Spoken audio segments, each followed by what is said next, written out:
Como eu mencionei no vídeo mais cedo, hoje eu quero analisar aqui duas cenas das defesas orais, das sustentações orais no STF ontem, em defesa dos acusados de terem participado de atos antidemocráticos lá em Brasília em 8 de janeiro. Aconteceu no STF isso, e um advogado em particular se destacou por uma fala equivocada dele confundindo o Pequeno Príncipe e o Príncipe do Maquiavel, mas não foi a única fala problemática dele. Então quero ver com vocês aqui a fala do advogado Eric Katwinkel, e que foi rapidamente rebatida pelo ministro Barroso. Vamos ouvir juntos aqui e depois eu quero analisar alguns pontos aqui, porque isso aqui é muito importante nesse momento. Vamos ouvir juntos aqui.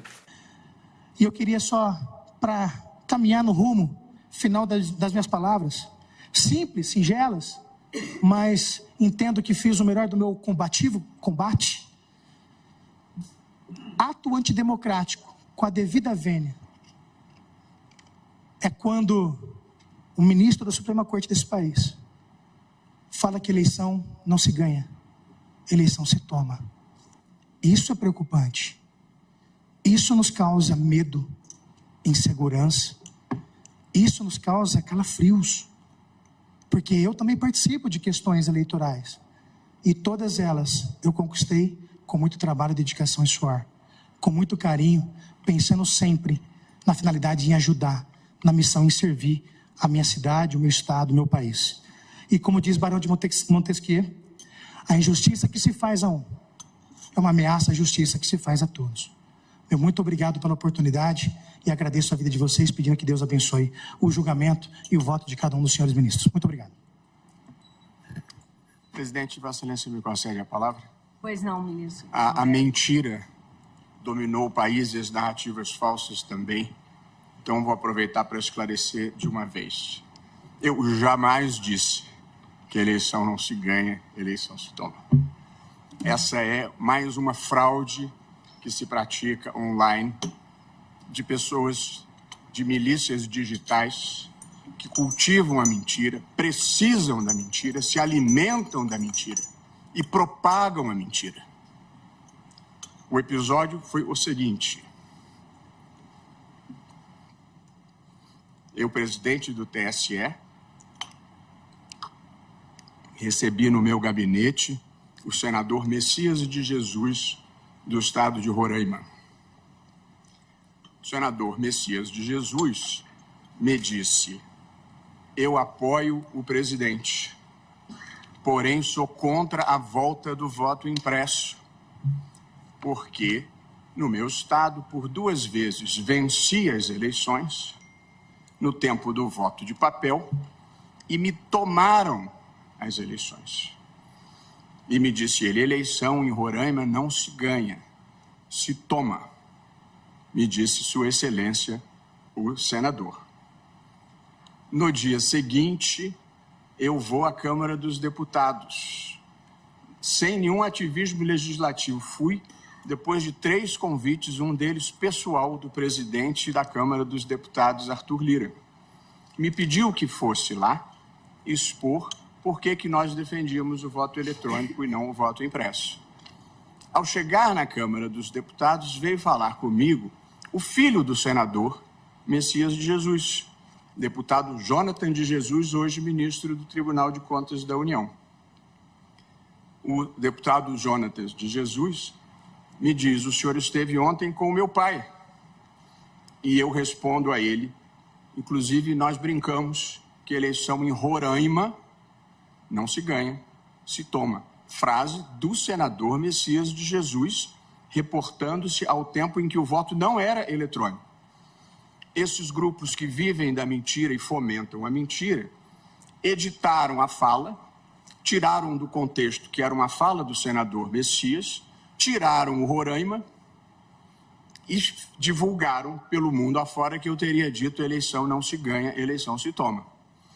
O filho do senador, hoje ministro do Tribunal de Contas, muito dignamente, gravou um vídeo divulgado amplamente, contando exatamente essa história que eu acabo de relatar. Evidentemente que a eleição não se toma, a eleição se ganha, até porque são urnas eletrônicas sobre as quais nós não temos nenhum tipo de controle, e nenhum tipo de controle personalizado. Portanto, é um sistema que ali funciona. De modo que, de boa fé ou de má fé, essa é uma mentira que circula repetidamente. E até foi bom o advogado ter mencionado, que me permite esclarecer de uma vez por todas. Mas, no mundo civilizado, a gente não vive da mentira nem de narrativas falsas. Senão acontecem coisas ruins como as que nós estamos vendo aqui hoje. Então, a primeira coisa é elogiar a postura do ministro Barroso, que foi muito rápido em contestar a falsidade propagada pelo advogado Heri. Porque isso é um grande desafio quando a gente está diante da falsidade e das fake news no geral, né? Que é jogada a notícia, a falsidade, né? A mentira, e daí até que haja uma resposta para isso, né? Uma contestação para isso, leva tempo e muitas vezes não tem uma resposta imediata nesse sentido, assim, tipo, foi dito e aqui tem a contestação e já comprovou que é falso, portanto, não considerem essa falsidade como legítima. Mas, por outro lado, também demonstra a grande dificuldade de contestar falsidades ditas nas redes sociais. Porque o que acontece aqui nesse caso, por exemplo, como diz o Barroso aqui, é que pegaram um trecho de um vídeo no qual ele aparecia, no qual ele falava sobre Roraima, as eleições em Roraima e como as eleições no Estado eram tomadas e não se ganhava, e aí recortam essa fala, descontextualizam a fala e jogam nos grupos bolsonaristas, né? E aí isso vira uma verdade. Então, para você propagar essa falsidade, que foi a frase dita pelo advogado ali, uma frase dita, o ministro Barroso necessitou de quase 4 minutos de justificativa. E esse é outro desafio também tremendo ao confrontar falsidades. É o tempo, né, o tempo de resposta, mas também o tempo de explicação para contestar a falsidade. Às vezes uma frase dita por alguém, você precisa de 20 minutos aqui para mostrar como aquela frase é falsa, como aquilo ali é incorreto, como aquilo ali não corresponde à realidade, como aquilo ali foi fraudado, forjado, como aquilo ali é mentiroso. Então, esse foi um desafio tremendo ao longo dos últimos anos de enfrentamento de distorções, de falsidades, de teorias conspiratórias, de delírios de extrema-direita em relação à política, em relação à sociedade, em relação a grupos minoritários, em relação a direitos civis, direitos humanos. Portanto, esse vídeo aqui é exemplar no sentido de mostrar como se enfrenta uma falsidade, né, dita na cara do ministro aqui Barroso, mas também, por outro lado, como é difícil fazer essa tarefa, porque a resposta ela é gigantesca. Você tem que esmiuçar. E aí a gente lida com a dinâmica das redes sociais, né, o modo como a comunicação se dá hoje. É tudo muito imediato, tudo por meme, tudo por, sabe, coisas que são muito simplificadas, que não abordam, né, que não acessam a complexidade do mundo real. E aí, quando você tem que adentrar essas sutilezas, isso vai levando a interpretações que não são tão acessíveis assim quanto a mentira. A mentira ela é reduzida, é simplificada, é memética. Ou seja, você joga isso aqui, ela é compartilhada facilmente, mas a contestação ela tem um grau de sofisticação, muitas vezes de complexidade, que acaba impedindo que as pessoas acessem a verdade. A mentira se propaga rapidamente e a verdade você tem que ficar forçando o tempo todo, né? Tem que insistir para que as pessoas parem e ouçam.